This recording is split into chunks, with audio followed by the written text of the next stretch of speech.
Leihmunkhawhar letra naram hi Thihna than pela chhuahsan hun ka ngakhlel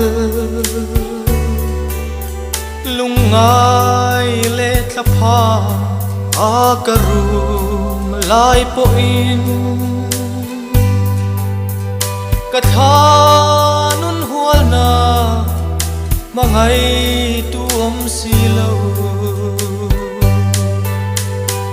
o eng tin nge hmangaihtu isu hmangaih na teran ka nun ram ki chau tu le Sualthim khurpuya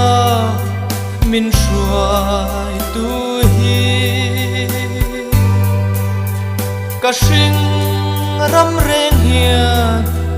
a tuar zo donem ni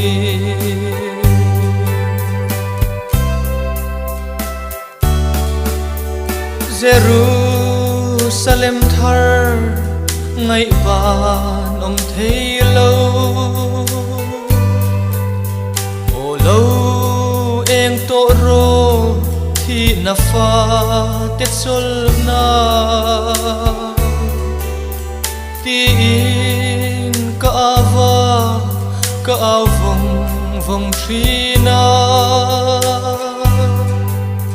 Mahse Lei dana phuarin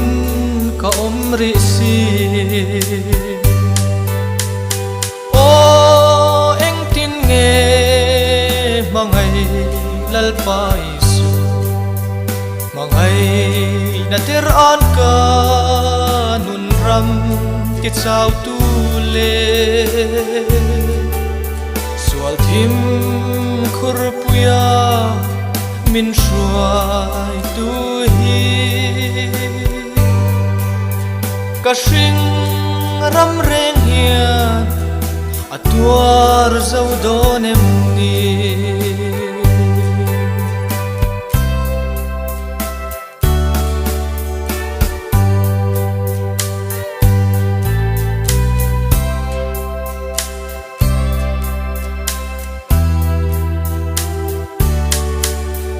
hmangaihtu zongin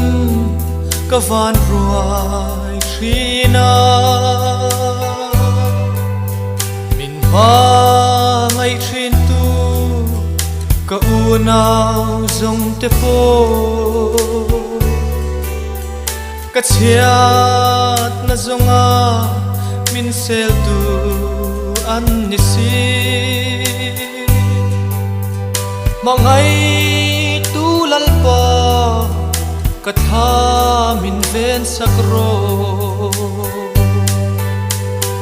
o eng tin nge hmangaihtu isu hmangaih na teran ka nun ram